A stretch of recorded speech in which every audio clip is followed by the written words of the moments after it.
Olá, pessoal. Eu sou Raul Nepomuceno, né? Sou psiquiatra, terapeuta cognitivo e comportamental. E a gente hoje vai dar início ao nosso quarto episódio do podcast Cérebro e Emoção, da Clínica Equilíbrio. Eu, Raul, né? Coordenando aqui junto com o Santiago, meu amigo e sócio também psiquiatra, e trazendo hoje convidados especiais. É um podcast especial, porque a gente está fazendo aí uma parceria da saúde mental com o direito e também a perícia médica, né, que é uma demanda muito grande, tanto os consultórios particulares, mas principalmente nos consultórios públicos, nos serviços públicos. Muitas dúvidas existem, né, tanto dos próprios médicos, não só psiquiatras, mas médicos em geral, da população, e a gente vai tentar aqui nesse podcast tirar essas dúvidas o máximo que puder, né, com os nossos convidados especiais que o Santiago vai apresentar minuciosamente. Olá, pessoal, tudo bem? É um prazer estar de novo aqui trazendo assuntos tão importantes, tão interessantes de se debater. E antes de começar, eu queria lembrar, segue o canal, compartilha, curte, ativa a notificação, comenta, manda para todo mundo, porque isso ajuda muito no engajamento, ajuda muito a aumentar o nosso alcance e para que a gente possa continuar trazendo aí sempre assuntos novos e conteúdos interessantes para vocês. Bom, e hoje nós temos aí dois convidados de honra, que é o Ocelo Pinheiro, nosso colega médico. Ele é médico previdenciário e é perito médico federal, né, especialista também em medicina de família e comunidade. Pode se apresentar, Ocelo. Então, saudações a todos, obrigado pelo convite.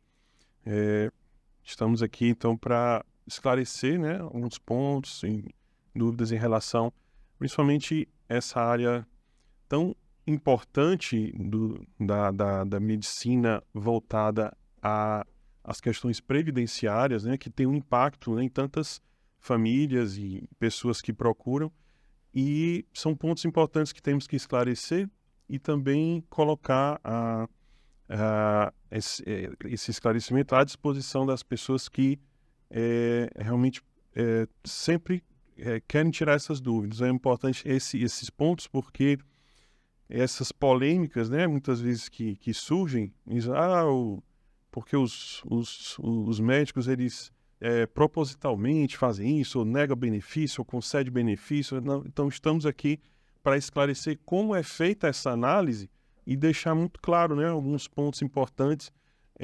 Então, agradeço demais esse convite aqui e é uma honra para mim estar presente aqui. E o nosso outro convidado de honra que nós temos aqui o prazer de trazer é o Paulo Bacelar.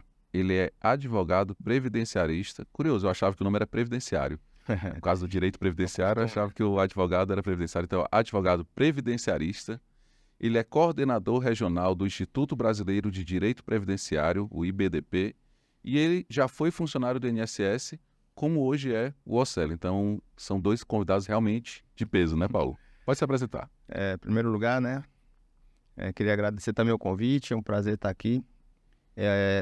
Eu como coordenador do IBDP, fui até agora 2023, finalzinho, coordenador estadual. E como coordenador estadual, a gente sempre tem trazido cursos, eventos e simpósios, congressos para melhorar a advocacia no estado, né, do Ceará.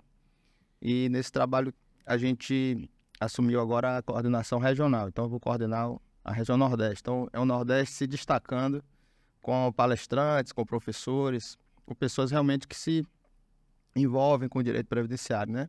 Inclusive convidando sempre médicos, juízes, fazendo sempre encontros mais plurificados, né, para a gente ter um debate com ideias diferentes, com ideias que se complementam e que hoje aqui a gente terá um debate, uma conversa também com o doutor Ocelo, que é um prazer, que já fomos colegas, já fui servidor do INSS por 14 anos, com muito orgulho. Me envolvi muito com o direito previdenciário, eu sou engenheiro civil de formação, passei mais de 10 anos trabalhando em obra e me encontrei no direito. Quando eu comecei a estudar para concurso, a engenharia estava numa situação de muita instabilidade, né? E a gente acaba querendo estudar e acabei no direito, porque eu também não pensava nunca em ser advogado. Mas o direito previdenciário, me apaixonei pelo direito previdenciário logo no início. O doutor deve conhecer bem.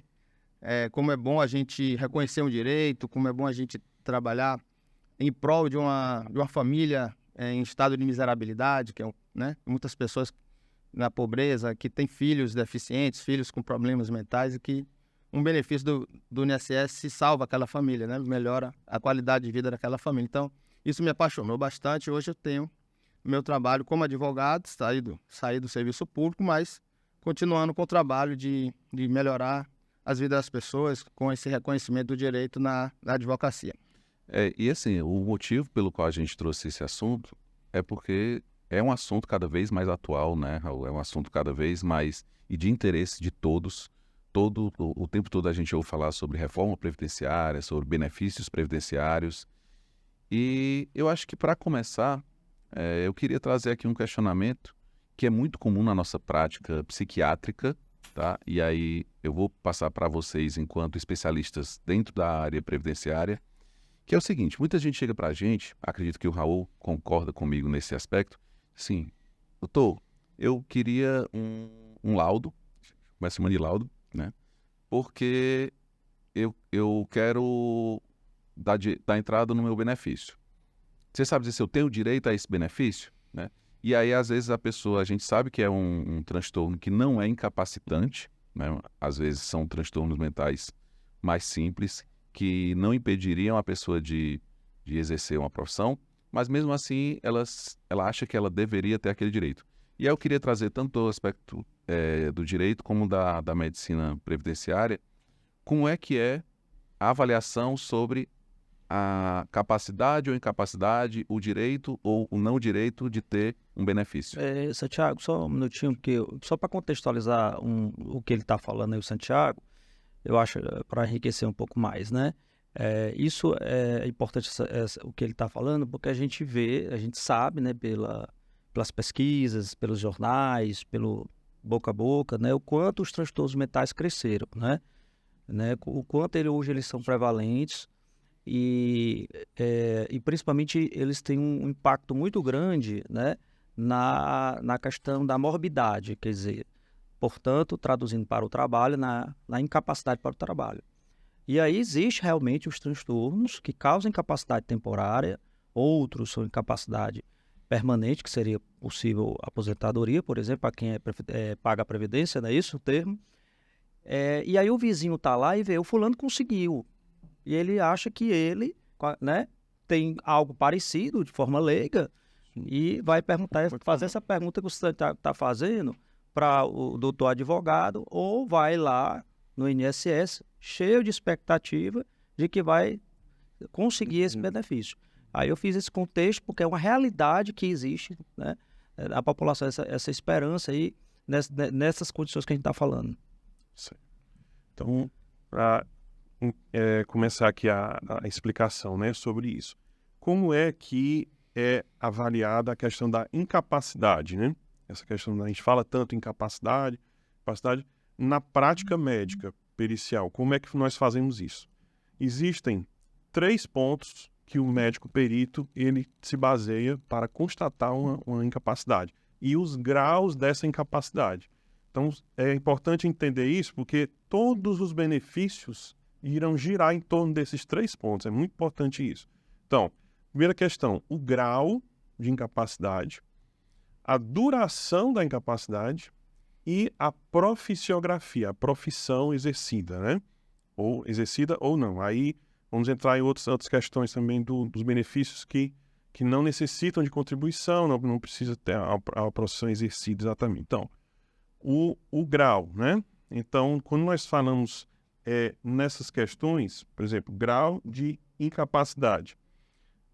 Quando avaliamos o grau, ela pode ser total ou parcial, essa incapacidade, parcial ou total. Capacidade, um grau total, né? A pessoa realmente não pode exercer ali o trabalho, ela tem que ficar afastada mesmo, e necessita desse afastamento. E a incapacidade parcial é quando entramos numa questão de uma limitação física ou mental, né, que a pessoa tem para exercer aquela profissão. E aí entra a questão de um auxílio acidente, uma sequela que a pessoa teve, ela tem uma incapacidade parcial, não é total. Então, total ou parcial. Depois, a duração, ela é uma incapacidade permanente ou ela é temporária, né? Então, é importante caracterizar isso, se ela vai durar ali um tempo, precisa de um tempo, ou ela é realmente permanente, ela não vai cessar e o prognóstico realmente ele é de longa duração, né? Então, é importante isso, a gente avaliar. E o terceiro ponto, a profissão. Profissão aí tem 3 aspectos, né? Se é uma incapacidade uniprofissional, é especificamente aquela atividade a pessoa não vai conseguir exercer. Ela é multiprofissional, ou seja, são várias profissões correlacionadas ali que a pessoa não vai conseguir exercer, ou ela é omniprofissional, ela está totalmente capacitada para qualquer atividade profissional, ela está restrita absolutamente para a atividade. Então, o grau, a duração e a profissão, certo? Isso aí é importante avaliarmos isso, porque nós não tiramos, eu acho, não é achismo, a avaliação pericial não é um achismo, ela é uma constatação técnica, né? Nós constatamos tecnicamente, de forma bem objetiva, baseado, aí você falou na questão do laudo, né? O laudo médico-pericial do médico assistente, ou o atestado médico. O atestado ele é mais relacionado às questões de profissão, tempo de afastamento, a pessoa precisa, realmente o médico atesta que está ali, que tem uma doença e é preciso afastamento. Um laudo é quando não é diretamente relacionado a uma profissão específica, mas a um menor de idade que tem alguma patologia ou algo relacionado a isso, ele precisa ter um laudo médico específico, inicial, então já entra na questão de outro benefício. Porque aí os benefícios, aí depois o meu amigo Paulo Bacella vai falar sobre isso também, que são os benefícios de auxílio-doença, que é a maior parte da análise que fazemos na Previdência, que é aqueles que contribuem para a Previdência. Ele exige contribuição obrigatória, né? Então, eles têm direito ao auxílio-doença, né? E aí vem também os outros auxílios. Aí vem, quando falamos também a aposentadoria por invalidez, são aqueles que contribuíram e chega um momento que a pessoa realmente está inválida. A invalidez, ela já entra naquilo que eu falei, no grau, a duração e a profissão. Ela é total, né? Ela é permanente e ela é multiprofissional. Então, não tem como a pessoa realmente exercer. E são essas 3 avaliações que nós fazemos. Aí podemos dizer que a pessoa necessita de uma aposentadoria por invalidez, realmente. É uma invalidez constatada, né? E tem o outro benefício, que é o BPC, o benefício de prestação continuada, que não exige contribuição previdenciária, a pessoa nunca contribui para a Previdência ou contribui, perdeu a qualidade de segurado e por algum motivo não consegue exercer uma atividade profissional, pode recorrer ao INSS, mas tem os critérios, né? Os critérios serão depois falados aí, não é só a questão médica, mas tem o critério de renda familiar, né? Que é levado em consideração, é feita uma análise em relação a isso.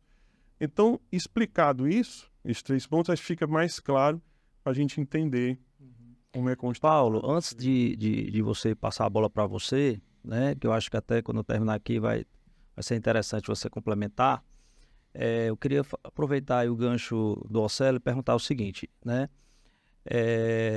e como você avalia, né, esse prejuízo, essa incapacidade, né, baseado no laudo, no atestado, no seu exame, porque é importante dizer que o perito, ele é como se fosse um médico generalista, né, não é o especialista em psiquiatria, não é especialista, né, em cardiologia, né, então ele é um médico generalista, eu acredito, depois você pode falar, deve ter cursos e formações permanentes, né, para atualizações e tal.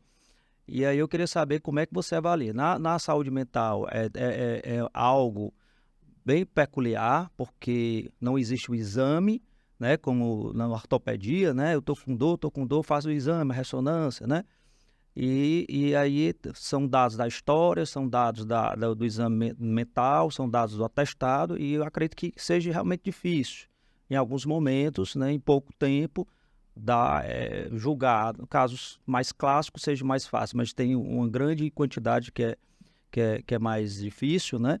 Aí eu queria ver um pouquinho na tua prática, como é que você faz aí no caso dos transtornos mentais. Sim, então, em relação aos transtornos mentais, especificamente, né? Está cada vez mais frequente isso aí, essa informação, realmente na prática nós vemos isso, essa procura em relação às pessoas que têm essa limitação de transtornos mentais de forma temporária ou realmente de uma longa duração, permanente, assim, né? Seja transtornos depressivos, ansiosos, né? Passando pelas fobias, transtorno de pânico, né? Nós vemos muito isso mesmo na prática, pessoas relacionadas também a transtornos de estresse pós-traumático, né? Coisas que ali limitam aquela atividade da pessoa e realmente nós constatamos isso. E aí, entrando também pelos transtornos de espectro autista, né? Nós depois podemos até falar sobre isso, que tem sido cada vez mais frequente essa procura, né? De seja crianças ou adolescentes, ou até eu já vi até pessoas adultas também que procuraram o INSS em relação a isso, nós temos constatado isso, tem sido cada vez mais diagnosticado, né? O diagnóstico tem sido mais frequente. Como é que é feita essa análise, né? Quando o paciente procura, nós não chamamos nem paciente, porque aí vem que a minha prática é importante, chamamos de segurado, né? Ou requerente, né? É o segurado que procura, ele contribui para o INSS, porque o INSS é um grande um seguro social, né? Geralmente era o INPS, que era a Previdência Social, mudou aí na década de 80. Instituto Nacional de Seguridade Social. Então é a Década de 90. Seguridade, né? Exato. Seguridade Social. Então é o segurado, né? Ou aquele que requer o benefício. Então, partindo daí, ele traz ali um atestado ou um laudo médico, do médico assistente, que nós chamamos, né? E a partir daquele momento que nós analisamos, nós vemos o paciente, fazemos com o médico, nós seguimos toda aquela rotina, né?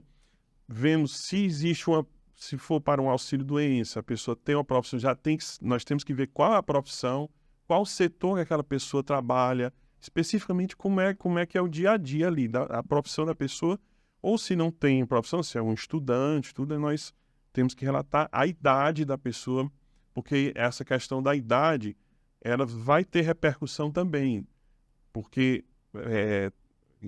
as pessoas mais novas, mais idosas, essa questão de avaliar como essa doença vai se comportar, como será isso ao longo do tempo, isso tem um impacto grande. Então, nós temos que ver também a idade e quando vemos o que está escrito ali, vemos se de fato condiz com o quadro que eu estou percebendo ali no momento.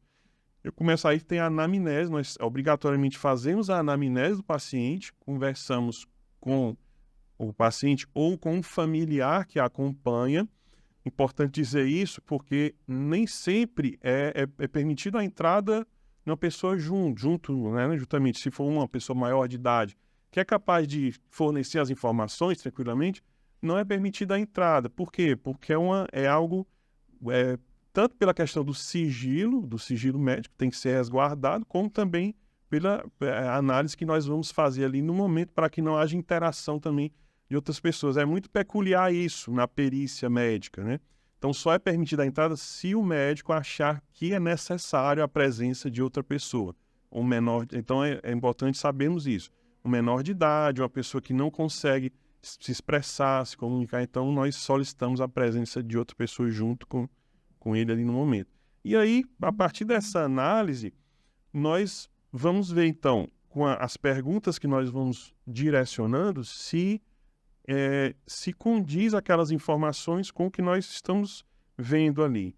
Se realmente for condizente com essa informação e aqueles 3 pontos que eu falei, né? O grau, a duração e a profissão, realmente eu faço a análise a partir desses pontos. E aí eu vejo que ali sim é necessário a concessão de um benefício específico. Os transtornos mentais, como nós fazemos uma análise pontual, é um dia que a pessoa está ali, é muito importante, e aqui vem uma solicitação, necessário publicamente falar isso, que os médicos assistentes, os psiquiatras, ou os clínicos que acompanham e tal, possam esmiuçar e detalhar realmente a evolução desse paciente. Se esse paciente está sendo acompanhado durante um tempo, como está sendo a evolução, como iniciou, se teve uma resposta ou não à medicação, quais as medicações estão sendo feitas àquele paciente, a dosagem dos medicamentos, né? Se a resposta está sendo condizente ou não, se houve uma necessidade, principalmente quando nós fazemos, aí vem a questão do auxílio-doença, né? Relacionada aos transtornos depressivos, ansiosos.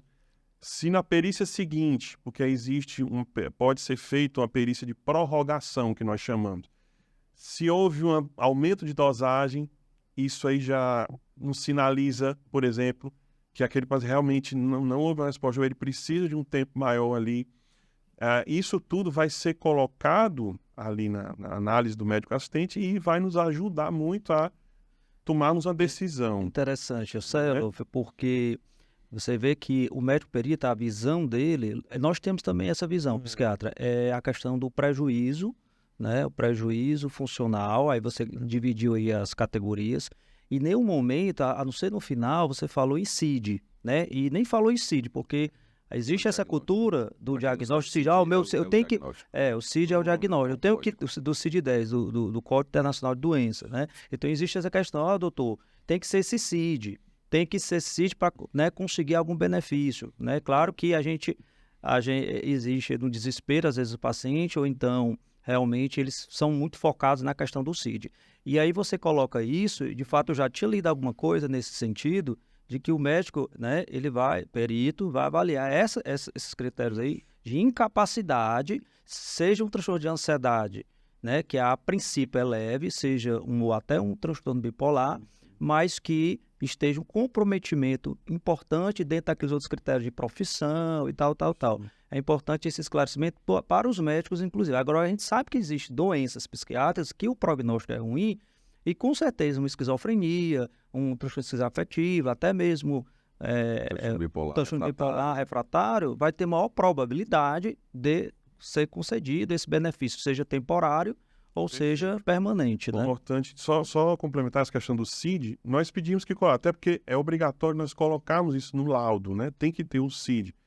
Mas o que nós pedimos é que vá além do CID, porque as pessoas se limitam, os colegas médicos, a colocar o CID e acham que está resolvido. O número de dias, o CID... Está subentendido que aquele CID, pronto, aí necessariamente vai ser concedido aquele benefício. É importante colocar? Sim, claro que é importante colocar o CID. Mas mais importante ainda é essa evolução do paciente. E aí eu passo para o Paulo, aí, né? Para passar para o Paulo, eu queria... Mas assim, só para pegar a conexão, que é o seguinte, e aí ele foi lá e o Ocelo, o médico, né, cruel, né, negou.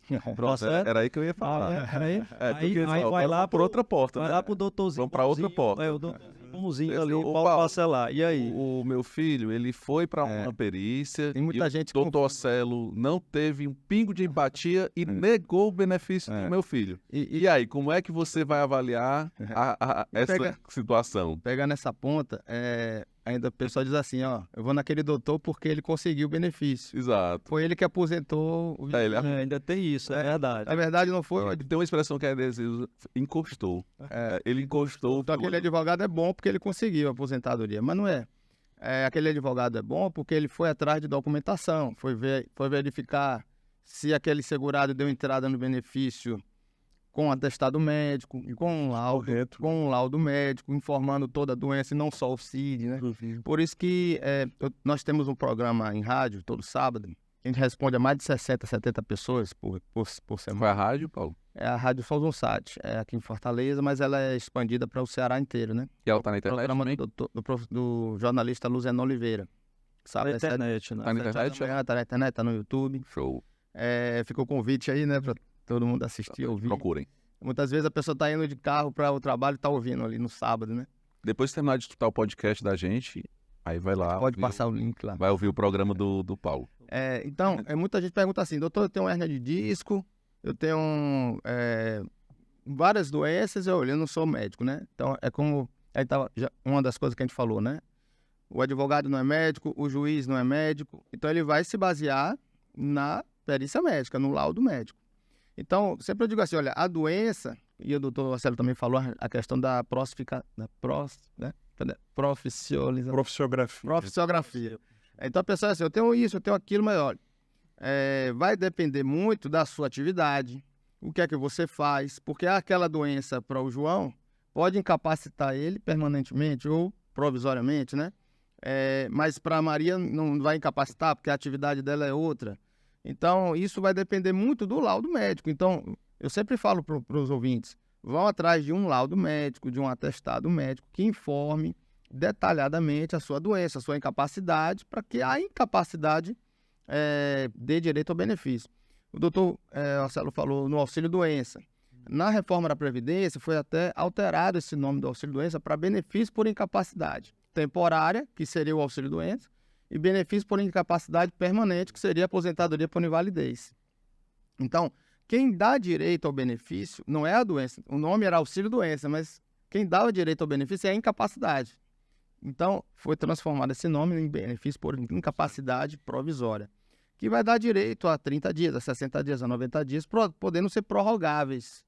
Então, na data da perícia, que o médico fixa aquela data, né?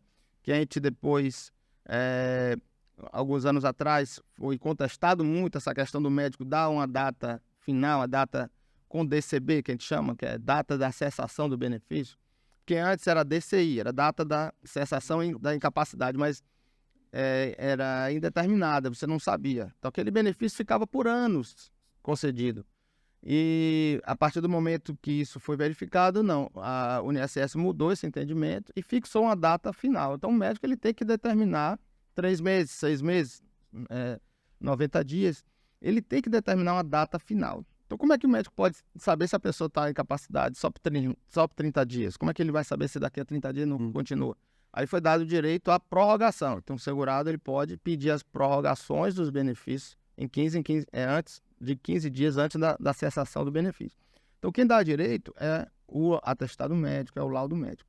Então, muitas vezes a pessoa vai dizer que o médico é ruim, que o perito não concedeu o benefício, mas você vai ter outras questões que vai dar em deferimento de um benefício, como a falta de qualidade de segurado, a perda da qualidade de segurado, quando ele parou de contribuir durante um tempo e deixou de ser segurado, né? Como o doutor estava falando, o INSS é um seguro social, é um seguro. Se você parou de pagar o seguro, perde aquele seguro. E ainda o INSS, eu sempre falo nas minhas palestras, nos meus cursos, que o INSS é uma mãe, porque você não perde a qualidade de segurado no mês seguinte ao você parar de contribuir. Você ainda mantém a qualidade de segurado, dependendo do caso, Santiago, Raul, por até 3 anos. Dependendo do caso, se o segurado tem mais de 10 anos de contribuição e foi demitido e recebeu o seguro-desemprego, por exemplo, ele mantém a qualidade dele por 3 anos. Olha, 3 anos sem contribuir, ele mantém a qualidade segurada. Então, se ele tiver um óbito, a família vai ter direito à pensão nesses 3 anos. Se a segurada tiver um parto, ela vai ter direito ao salário maternidade durante esses 3 anos. Se ele ficar inválido ou incapaz provisoriamente, tiver um acidente, ele vai estar seguro da Previdência nesses 3 anos. Vai de 6 meses a 3 anos, dependendo do caso. Então, o benefício pode ser indeferido por essa falta de qualidade, perdeu a qualidade de segurado e ele teve um acidente, já não era mais segurado, não teria mais como recuperar. Não adianta você ter uma doença e começar a contribuir agora, porque acontece muito isso. Muitas vezes a pessoa liga, Paulo, minha mãe está com câncer terminal. Eu paguei o INSS de entrada e negou. Por quê? Porque ela já estava incapaz quando começou a contribuir. Então, perdeu a qualidade de segurado, não adianta contribuir já incapaz. Você vai ter direito. O médico ele vai dar incapacidade, muitas vezes tem lá incapacidade até permanente, mas me indefere por falta de qualidade de segurado. A culpa vai ser do médico, né? Então, existem várias dessas coisas. Também tem a diferença do auxílio-doença para o BPC. Que o BPC, ele prende numa incapacidade de no mínimo 2 anos. Mas não é uma incapacidade, é uma série, é um conjunto de fatores que vai levar em conta uma perícia médica em conjunto com a assistente social para ver a questão da miserabilidade, a questão da vulnerabilidade e também da sua situação de impedimento. O que é impedimento? Como é que eu posso analisar um BPC de um recém-nascido? Uma pessoa que nasceu com síndrome de Down, por exemplo, ou um autismo, né? Que tem concedido benefício também para essa categoria do autismo. Então, como é que eu posso dar um auxílio para uma pessoa que tem isso? Então, ela vai analisar juntamente com a assistente social. Se ela se comunica, se ela sabe tomar banho sozinha, se vestir sozinha, se na escola ela consegue aprender ou não. Então, isso vai depender também da avaliação social, não é simplesmente a perícia do médico. Então, muitas vezes o benefício é indeferido porque não constata essa incapacidade ou esse impedimento de longo prazo, que a gente chama, que é de 2 anos. E esse benefício sendo concedido, ele vai ser revisto, pode ser revisto a cada 2 anos também. E além da renda familiar, que precisa também ser analisada, a renda per capita familiar abaixo de 1/4 do salário mínimo. Então, as pessoas vai dividir o número de pessoas da família e vai dividir pelo 1/4 do salário mínimo. No BPC também é obrigatório o cadastro no cadastro único. Sabe? A família tem que estar cadastrada no CRAS, no CAD único. Se o médico deu com a assistência social, reconheceu o impedimento de longo prazo, mas ele não estava cadastrado no CAD único, o benefício vai ser indeferido. Então, existem vários motivos desse indeferimento. E o principal que eu acho é sempre essa falta da documentação que o médico vai analisar, né? Ele vai poder analisar. Eu só dou um exemplo de um benefício até foi concedido judicialmente, já tinha sido indeferido na agência, não houve a constatação do impedimento de longo prazo e a segurada era realmente muito, muito pobre, no estado de miserabilidade muito grande, menino autista, e nós contratamos um consultório de um médico particular, né? A gente pagou essa consulta para um especialista, que é o psiquiatra, né? E ele fez um laudo, e esse laudo, juntamos ao processo, o juiz não marcou a perícia social. E já pelo atestado médico, pelo tudo que o médico constatou no laudo, ele já concedeu o benefício. O INSS recorreu e a turma recursal voltou o benefício, quer dizer, reformou a sentença do juiz para fazer a visita social, porque no judicial, o médico a assistente social vai até a casa da pessoa. Então, tira foto, no interior ou na zona rural, em qualquer lugar. Tira foto para ver se a cama é boa. Olha as questões que o juiz vai se basear. Se a cama é boa, se tem esgoto na rua, se tem carro, se tem asfalto, se é servida por ônibus, por serviço público de saúde. Se na casa tem comida, às vezes tem um computador, o juiz já analisa que ela não é miserável porque tem um computador. Então, às vezes, até na justiça mesmo, o benefício não é concedido por causa dessas questões que poderiam facilmente a pessoa ter direito a comprar esses bens antes de ficar miserável. Para ganhar, né? Ou uma doação, às vezes você recebeu. Eu sempre falo assim, o pedreiro que chega a 60 anos de idade não consegue mais trabalhar, mas durante a vida inteira ele manteve a sua casa bonitinha, arrumada. E aí com 60 anos ele ficou inválido, teve problema de saúde. E aí, aí o médico vai fazer... Mas isso aí, Paulo, até só para aproveitar e fazer 2 comentários rápidos aqui. Então, assim, de uma forma geral, eu entendi, né, de que ao ser negado o benefício, por exemplo, ou incapacidade temporária ou mesmo permanente, tem que se analisar outros aspectos que não só o atestado, que não só a doença e a evolução, que coisa até que esteja atrasado do INSS pode ser um motivo de ter sido negado, ou outros benefícios que como é o segurado ou o paciente possa ter, e o advogado especialista da área vai poder orientar melhor, analisar todas as situações, né, as situações possíveis para poder aumentar a chance de documentação de ganhar, né? Aí a gente tem uma impressão, nós psiquiatras e médicos de maneira geral, de que nós entendemos o colega médico perito, nós de forma alguma traçamos, né, trincheiras de forma alguma, mas a gente entende de maneira geral, e a gente faz isso, eu acredito na prática, ó, não conseguiu no INSS, entra na justiça para ver se consegue e tal, porque a gente vê essa questão da vulnerabilidade. Então dá a entender que, como por ser mãe, apesar do INSS, porque tem o lado da seguridade, mas que o juiz acaba sendo um pai, né, em algumas situações, por essa questão social que ele vai avaliar. E eu queria ver o contraponto do Ocelo, se é até onde é vista essa vulnerabilidade, essa questão social, por que acontece muito isso, né, de às vezes o INSS não conceder, mas vai na justiça e o juiz concede. Assim, claro que vocês não são juízes, mas pela prática, como é que... O Paulo até já adiantou algumas coisas, ele manda lá a equipe ver, investigar, né, às vezes se baseia um pouco errado, porque o cara era produtivo até 60 anos, depois não, mas de qualquer forma, ele vai lá checar em loco, né? Antes do doutor falar, eu queria comentar aqui sobre o atestado médico, a concessão do benefício pelo ateste médico, que é sem a perícia médica. Pronto, isso. Porque ele estava falando dessa questão da análise do documento, mas existe a possibilidade do médico, do INSS, conceder o benefício sem a perícia médica. Por quando? Aí que você falou do CID, né? Você falando do CID, eu prestei atenção, questão de só ter o nome do CID e não ter análise. Por causa dessa questão da fila, da demora na perícia médica de ser marcada, a perícia médica agora no início do ano já está sendo marcada para julho, agosto de 2024, então muito tempo a pessoa ficar sem receber seu salário, foi criado o ateste médico, que é o quê? E aí vem essa análise do advogado, de quem está analisando o processo antes de requerer. O atestado médico ele precisa estar legível, ele precisa ter o CRM do médico, com carimbo, legível, né? Com o CID da doença, obrigatoriamente. CID, ele não fala do que é escrito, né? Mas o CID da doença e o início da incapacidade e o final. Tem que ter o período fixo, aquele período fixo que a gente falou.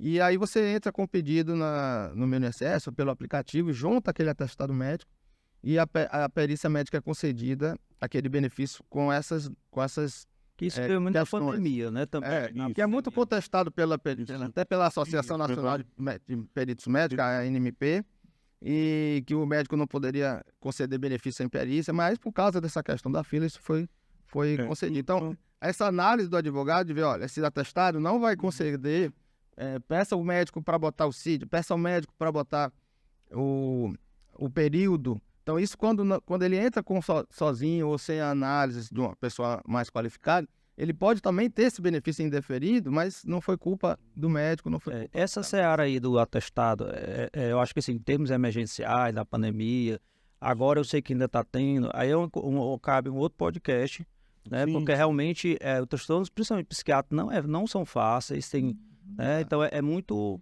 Acho que é a questão mais social, política, o momento, Isso. porque a fila está grande, né? Foi exatamente para Foi esclarecido. Mas aí são duas polêmicas que a gente colocou. Uma, porque que muitas vezes no INSS é negado, dentro desses critérios, vai para a justiça. Não estou dizendo que todos que vai para a justiça vão ser aceitos, mas na nossa prática, a sensação que a gente tem é que muitas vezes o que é negado, uma parte significativa, acaba sendo concedido em algum momento pela justiça. Qual é esse critério? É vulnerabilidade social, se não é visto no INSS isso, ou é pela estrutura que é pouco tempo, poucos peritos, né? E a outra questão que ele falou é desse atestado via remoto, digital, a dificuldade que vocês têm aí. Depois que o Ocelo respondeu, eu queria fazer uma pergunta que é uma dúvida minha, muito comum, tanto como profissional, como cidadão. Então, pode responder, Ocelo? Eu queria fazer essa pergunta. Essa questão que foi falado em relação ao teste médio. O teste médio ele veio agora pontualmente, assim, o governo colocou essa questão do ateste médio, exatamente essa questão das longas filas, aí tem motivos vários. A nossa Associação Nacional dos Médicos Peritos eles já tiveram reuniões com o governo, né, várias questões em relação a isso, para colocar qual é a problemática disso. Né?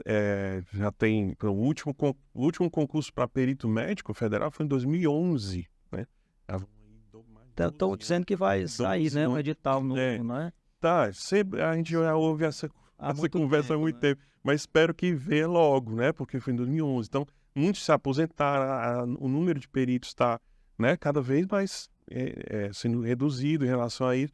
E também o que é a questão da teste médio? É algo pontual que está sendo colocado. Nós fazemos a análise, nós peritos, analisamos virtualmente esses atestados, são colocados, né? Nós fazemos isso. Mas quando é necessário, por exemplo, a prorrogação, se o paciente, o segurado, precisa prorrogar, aí ele não pode continuar na teste médica, ele tem que ir presencialmente, aí obrigatoriamente. Mas ele tem que consegue agendar. esse retorno a tempo? Consegue, assim, ele pelo menos já conseguiu ali um tempo, que é a perícia inicial, né, que nós chamamos, consegue um tempo, e depois ele tem que agendar presencialmente para ver se faz jus ou não a manutenção. Pronto, a minha Beneficia. dúvida é exatamente começa de onde você terminou agora a sua Coisa fala. aqui, Sérgio, a outra pergunta, né, que eu coloquei E sobre a questão social, pronto. Cortar o raciocínio. Pronto, só terminar essa questão. O que envolve essa questão social, o Paulo também explicou bem sobre isso, é o BPC, né? O benefício de prestação continuada, que é para aqueles que não contribuem para o INSS e tem que obrigatoriamente passar por uma análise da assistente social.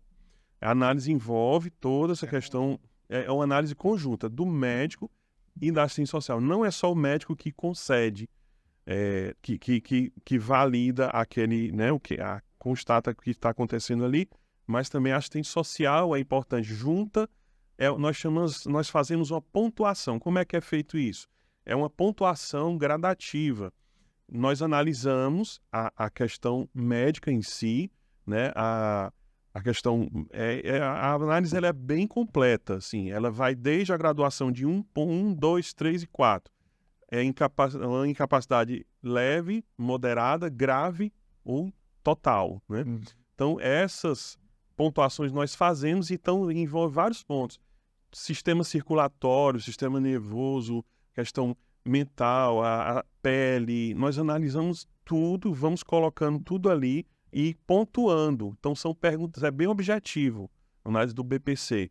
Nós vamos pontuando e ver realmente se de acordo com a anamnese, o exame físico, se está de acordo com aquilo, e nós vamos graduando.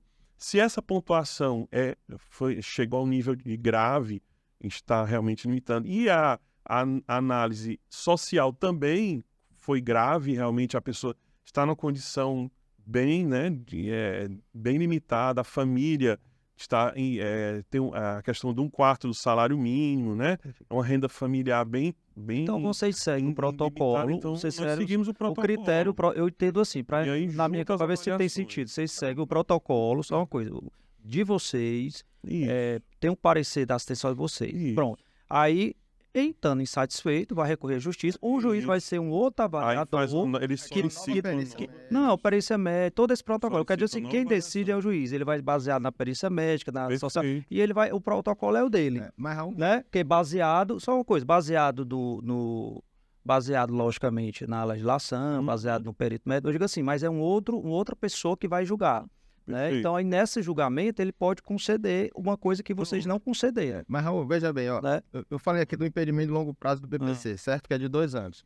Então, muitas vezes, as pessoas perdem a qualidade de segurado e tem uma doença incapacitante, mais de 3 meses, de 4 meses, Pronto. e não tem como ele não tem qualidade de segurado, não pode pedir o auxílio-doença, porque a gente tem que separar os benefícios previdenciários, que é auxílio-doença, aposentadoria por invalidez, aposentadoria por idade, por tempo de contribuição, salário e maternidade, pensão por morte, dos benefícios da assistência social, que é o BPC, que é um amparo social, são 2 benefícios.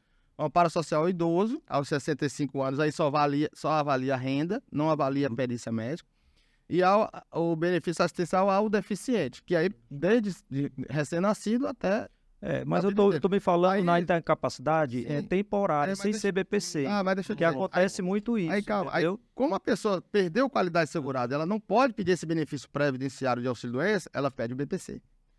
E aí ela está incapacitada, Isso. mas não está com impedimento Temporário. de longo prazo, de 2 anos.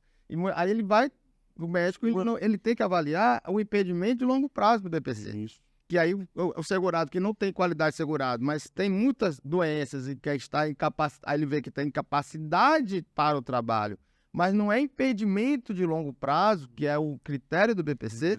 Aí Eu sei, eu não estou falando, desculpa, foi mal interpretado, do BPC. O que acontece na nossa prática maior é paciente, que só um minutinho, que inclusive é segurado. Sim. E ele é negado no INSS. e ele vai, depois de várias negativas, recorrer à justiça. Sim. E aí, a questão da avaliação da vulnerabilidade, não por ser BPC, né? Ele não tem nenhuma deficiência nesse sentido do BPC. E aí o INSS avalia isso também, o juiz, eu acredito, no meu ponto de vista, deve avaliar isso e entrar nesse critério para ele, às vezes, conceder um auxílio-doença, vamos dizer assim, uma incapacidade por mais tempo para o INSS pagar, enquanto o INSS tinha negado, entendeu? Aí eu posso Isso é o que eu vejo na prática, e aí é onde foi a minha pergunta. Aí eu posso colocar uma situação, que o doutor Célio pode comentar também, que é o médico especialista. Porque no auxílio-doença eu fui gerente de agência.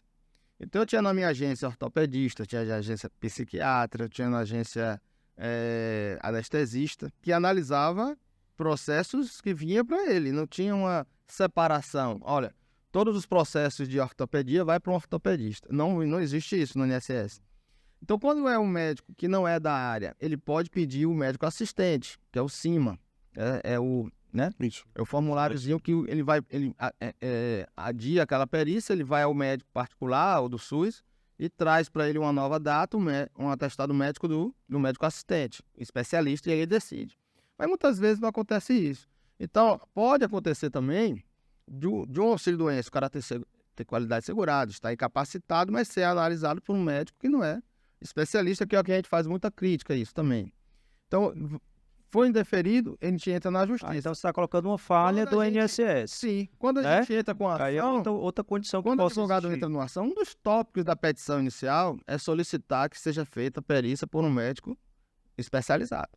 Se for questões mentais, que seja analisado por um psiquiatra. Se for questões ortopédicas, que seja por... Não necessariamente a questão de vulnerabilidade, mas a questão do especialista que ia detectar aquilo de forma mais específica. Eles têm os médicos de confiança, que são os médicos peritos judiciais, que são de confiança, é nomeado pelo juiz. Então, ele pode ser feita essa perícia na própria Justiça Federal, ali no centro, como pode ser feito também no próprio consultório do médico. Então, quando o médico marca a perícia médica, a gente olha, a gente pesquisa no Google quem é o médico, se ele é especializado, se ele tem mestrado, se ele tem especialização, se tem, como é que você chama? Residência. E se ele não for, a gente impugna. A gente impugna, olha, excelência, eu quero que seja analisado pelo médico especializado. Então, a gente tem essa capacidade na justiça de conceder o benefício, assim, de melhorar. Aí que está a função do advogado, né? A atuação do advogado. Analisar todos esses aspectos e solicitar. No INSS não é possível isso. Ou é feito pelo ateste médico, ou se é feito por um médico que não é especializado. Pronto, então essa questão, né? Quando chega para nós, o senhor falou do auxílio-doença, né? Quando ele chega para nós, nós fazemos a análise, e se isso realmente que o Paulo falou é importante, se o que está sendo colocado ali no atestado tal, está incompleto, não dá para fazer realmente uma análise naquele momento, nós podemos pedir o CIMA, né, a solicitação de informação ao médico assistente. E aí ele tem 30 dias para voltar sem prejuízo daquela solicitação, ele pode retornar para nós com algo mais especificado, mais detalhado, para que a gente possa fazer a conclusão. Tem essa possibilidade, sim. Quando realmente foi negado o benefício, o paciente não conseguiu, ele pode pedir uma nova perícia, pode ser solicitada administrativamente mesmo, ou já recorrer mesmo imediatamente à Justiça Federal, né? O juiz pode fazer isso e delegar, como ele vem falando, o perito judicial. O perito judicial geralmente são os especialistas, tem clínicos também, mas ele pode escolher um médico e delegar para que um perito judicial especializado faça essa análise.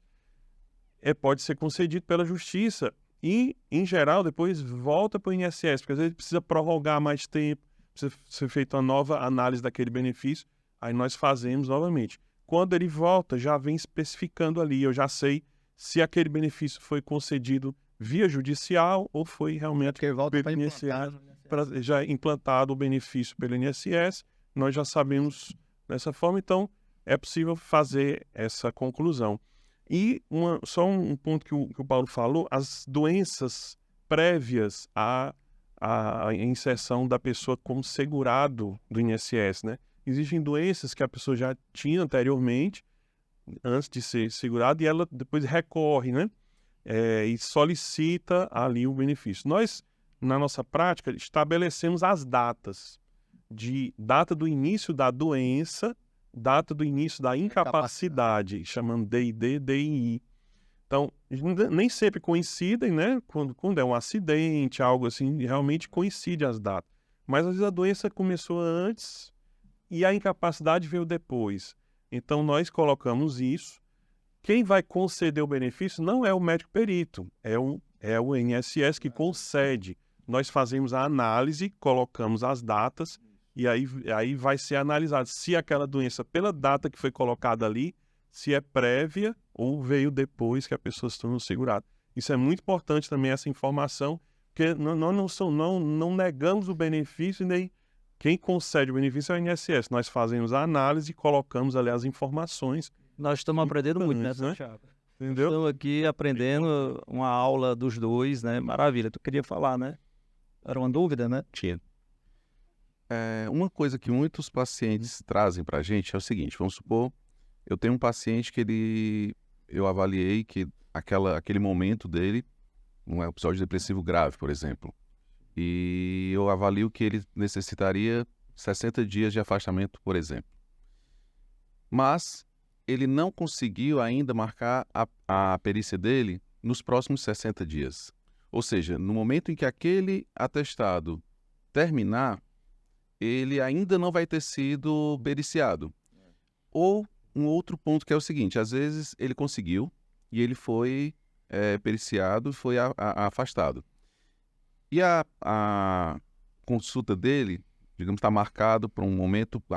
a perícia dele está marcada para um momento mais tardio e eu quero prorrogar aquela perícia. E ele fica num limbo, em que ele não foi avaliado ainda para poder dar continuidade ao benefício, à extensão do benefício, e ele não pode retornar ao trabalho porque ele ainda se encontra na condição de incapaz temporário, né? Ali, a incapacidade temporária. Como é que funciona para esse... E aí eu queria ouvir tanto do ponto de vista médico-previdenciário quanto do ponto de vista do direito. Como é que funciona para esse profissional que ele diz: olha, eu não posso voltar a trabalhar porque eu não fui ainda liberado, mas eu não estou recebendo o meu dinheiro porque eu ainda não fui periciado. Essa é uma situação muito difícil, porque o segurado fica sem salário naqueles meses. Eu estou passando isso agora, recentemente, a minha funcionária de casa. Nós conseguimos, pelo teste médico, 60 dias, só que o médico deu a ela mais 90. E a gente teve que marcar a perícia presencial. E está para agosto. Então, quem vai pagar o salário dela agora de janeiro a agosto, né? Eu vou ter que pagar o salário dela para ela depois me ressarcir. Mas não deixar ela sem pagar. Mas no caso de uma empregada de uma empresa, por exemplo, existe esse limbo. Na justiça já foi determinada, a jurisprudência já determina que se a pessoa voltou a trabalhar e ela estava incapacitada e ela pede a concessão do benefício retroativo até mais para frente, o próprio INSS diz: olha, ela voltou a trabalhar, não está mais incapacitada. O juiz, na jurisprudência, já determina que não, ela trabalhou doente porque não podia voltar a trabalhar, porque não podia ficar sem trabalhar, porque ia morrer de fome. Então, na justiça já permite, já desconsidera essa questão dela ter voltado a trabalhar, se no atestado médico, se no laudo mostrar que ela estava incapacitada aquele período todo. Então, quando acontece isso, geralmente a gente pode entrar com ação na justiça logo, antes da perícia médica. A gente chama, Santiago, de indeferimento tácito.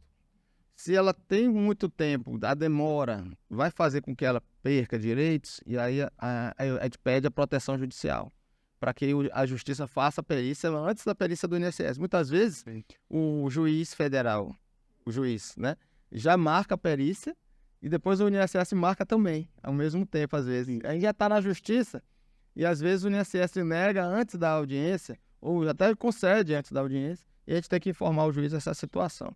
Então, muitas vezes acontece isso e a gente precisa agir, né? Precisa entrar com ação para poder... Olha, excelência, a demora... Tá, vai dar prejuízo ao segurado, a gente entra. E muitos juízes acatam isso, já marca a perícia e concede o benefício naquele tempo. Tanto que a gente precisa ter um novo laudo atestando que ela continua incapacitada, não só aqueles 60 dias, mas que ela continua incapacitada. Então apresenta o laudo inicial e o laudo atual no dia da perícia que o médico vai fazer. Aí ele consegue fazer isso. pacientes voltaram pedindo. É. Como a Porque- perícia é daqui 6 meses, né? É, E já exato. venceu, aí Aí quer um pra constatar atestado, né? Constatando que ainda é capaz, para quando chegar ou no INSS ou na justiça, provar que estava incapaz durante todos aqueles O meses. problema é que a empresa, quando o INSS dá alta ou ficou só aquele período, e a empresa retorna, o problema é quando o INSS dá alta e o segurado retorna e o médico do trabalho da empresa diz que ela não está capaz. Aí ela fica aí vira o verdadeiro limbo, né? Ela não recebe pelo INSS nem pela empresa. Aí como é que faz? Aí se ela estiver realmente incapaz, a gente entra com ação na Justiça Federal contra o INSS. Se ela não tiver mais incapaz, aí a gente tem que entrar com ação trabalhista. Aí esse problema aí depende da área. Muito importante a gente ressaltar isso, porque as incapacidades temporárias, quando elas são cessadas, a pessoa pode retornar ao trabalho sem esperar a perícia médica. Isso é muito importante, porque muitas vezes chega para mim, uma das perguntas que nós fazemos é essa: você retornou ao trabalho ou ainda está afastado? Né? A pessoa tem que informar isso aí, né? Porque nós concedemos retroativamente só aquele período que foi necessário para a recuperação e ela pode retornar. E muitas vezes o médico do trabalho da empresa lá, que dá assistência à empresa, ele autoriza o retorno. Eu já vários casos, a pessoa autoriza e ela retorna. Na prática do psiquiátrica, tá? A empresa, como a perícia está distante, pede para o paciente procurar o médico assistente para dar o atestado dizendo que ela pode trabalhar ao retorno, por exemplo. Isso. Enquanto a perícia não chega lá, enfim. E aí você está me dizendo que o paciente poderia voltar a trabalhar sem esse atestado. É isso que você está dizendo? Pode retornar ao trabalho, a pessoa pode retornar Mas ao a trabalho. empresa não aceita. Pelo menos é o que eu vejo na A prática. empresa exige, o que acontece é isso, exige um atestado dizendo que a pessoa pode retornar, ou do médico do trabalho da empresa, ou o próprio médico assistente. Entendi. E é possível sim.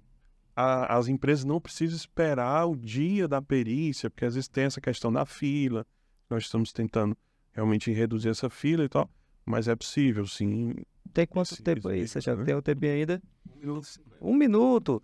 Podíamos só entrar na questão do... O nosso diretor disse que a gente tem 5 minutos. 5 minutos. Pronto, eu acho que eu já sei o que você vai querer falar e eu acho importante. Vamos lá. do transtorno de espectro Espectro autista, Pronto, isso. perfeitamente. Vai lá, Sérgio. Então é assim, só para esclarecer bem isso, né?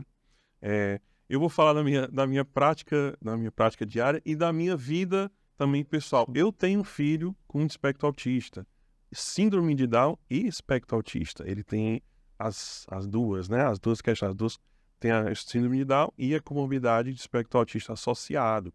Então eu sei bem como é isso, a realidade dessas famílias. Pessoalmente eu conheço bem isso e a minha prática diária, né, de análise de benefícios e na prática clínica também, né, no dia a dia. O espectro autista é assim, as pessoas têm que entender bem isso. Aquilo que eu falei no início, né, a questão do grau, a duração e a capacidade profissional, não é?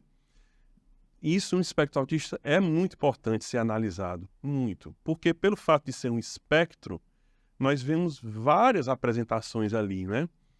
Desde aqueles de altas habilidades, né? As crianças que conseguem... Aí vem a importância, aqui eu vou colocar, quando as crianças vêm para uma análise de BPC, junto com a mãe ou o pai, para ver realmente se aquela criança faz jus àquele benefício, vamos analisar, então, todas as questões. É importante vir junto um relatório escolar, um relatório das terapias que aquela criança está fazendo, como está sendo o prognóstico, a resposta. A criança está conseguindo ler, escrever, está conseguindo ter um avanço nas habilidades acadêmicas também, ou não, a limitação realmente é grave. Crianças que chegam, às vezes, com atraso de fala muito severa, crianças não verbais, né? Então, é muito variado esse espectro e isso na análise pericial é muito decisivo. Então, o laudo médico, quando vem para a gente, é importante ser muito bem circunstanciado, explicado isso aí, né? Como está sendo isso? O CID, né, do CID de espectro autista, mas também as circunstâncias que estão sendo colocadas ali e a evolução. A análise, né, os colegas psiquiatras aqui sabem muito bem isso, a análise de um paciente com espectro autista é bem complexa, ela não é pontual, exige um acompanhamento, né? Na minha prática, por exemplo, eu peguei, assim, eu vi lá no INSS, crianças de 2 anos, 1 ano e meio, 2 anos de idade, vindo com CID de espectro autista, entendeu? Você foi feito quantas consultas? Não, doutor, a gente foi uma vez, não conseguimos voltar, fez uma consulta lá e veio diagnosticado com isso, assim, com um espectro autista. Aí a gente já acende ali um alerta. Com 2 anos, né? Que é um 2 período anos de ainda idade, que se faz entendeu? diagnóstico, assim, Não é? primeiramente, né? Com 2 Então, anos. Então, é importante o contexto ali e essa análise que é feita. Então, e a questão do BPC, principalmente, porque tem que ser um impedimento de longo prazo, de 2 anos ou mais, né? Nós respondemos a essa pergunta, e se isso vai perdurar realmente, ou se vai haver um ganho ali, se aquele requerente, aquela criança, as capacidades dela ela pode ser inserida numa vida social, escolar. Então, temos que analisar isso também. Por isso então, que a lei prevê. Não exatamente. Principalmente para crianças, né, Paulo? Isso aí, quando concedemos um benefício para a criança, mais da frente, esse BPC ele pode ser revisto, Isso pode ser reavaliado. comum. Às vezes o paciente chega para dizer assim, Cortado. estão querendo cortar o benefício. Né? Que era um benefício, teoricamente, permanente, é uma incapacidade permanente, mas estão querendo cortar. Né? E aí, como é que funciona? Essa coisa é revisão, né? Essa revisão ela é periódica, mas acontece de 2 em 2 anos. Então, geralmente o INSS pega um monte, faz uma amostra, né? outra amostragem. Geralmente é o Tribunal de Contas que obriga o INSS a fazer isso. Fazer Então, a revisão, né?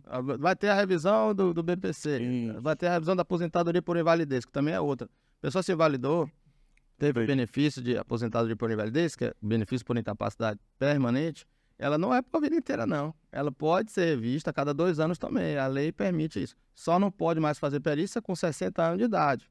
Porque veio uma lei, proibiu fazer perícia a partir dos 60, aí se torna realmente permanente. Mas mesmo se for uma doença que sabidamente ela seja irreversível, a lei permite as 2 em 2 anos. Aí o INSS chama todo mundo e faz essa perícia. Acho que é uma forma de fiscalização, ter controle, né? De peneirar mais, né? Porque na primeira peneira pode passar aqui.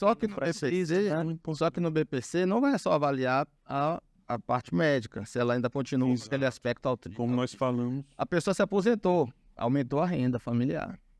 Então a pessoa vai ter uma renda a mais naquele dia que não tinha quando foi concedido. Aí pode ser cessado pela questão do aumento da renda familiar. O BPC tem que ser cadastrado CadÚnico e a segurada não pode, a titular do benefício, a sua família, ela não pode deixar de atualizar o cadastro de 2 em 2 anos.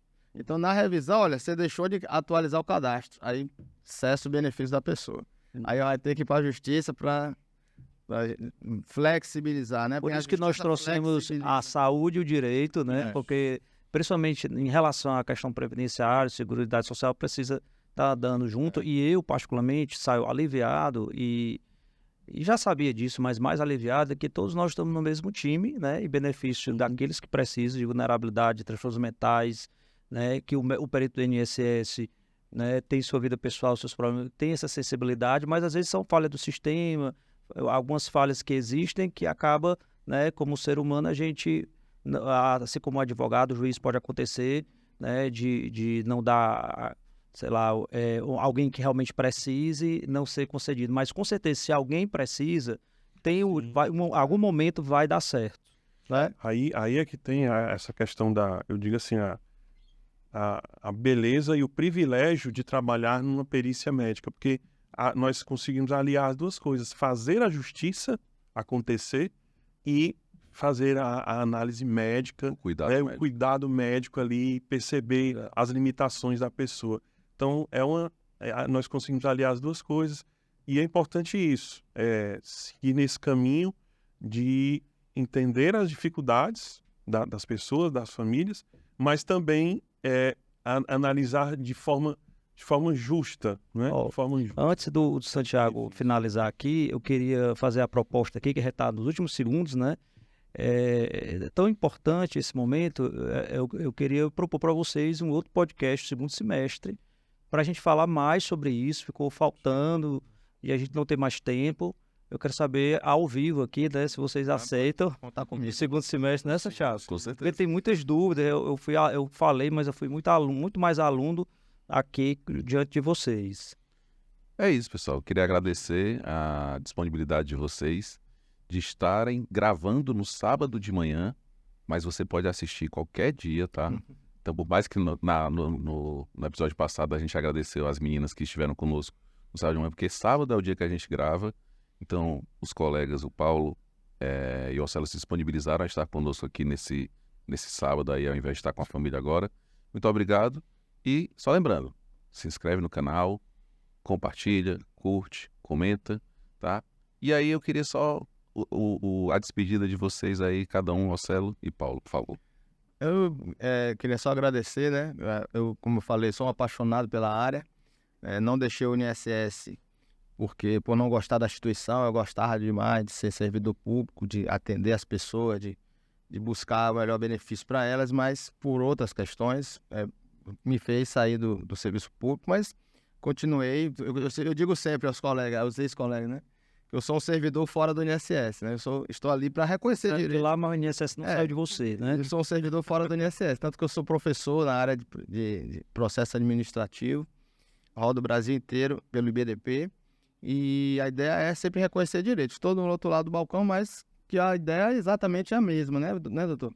É reconhecer direito para quem tem direito e buscar a justiça quando há entraves na via administrativa, a gente buscar outros meios para flexibilizar mais um pouco a questão do BPC principalmente e ter aquela análise da documentação antes de requerer o benefício. Muitas vezes o segurado manda para a gente um benefício indeferido, olha, o laudo não está bom, vamos atrás de um outro laudo, vamos procurar um médico especializado, vamos procurar isso. Então, é essa a ideia, é conceder o benefício, mas de forma correta, né?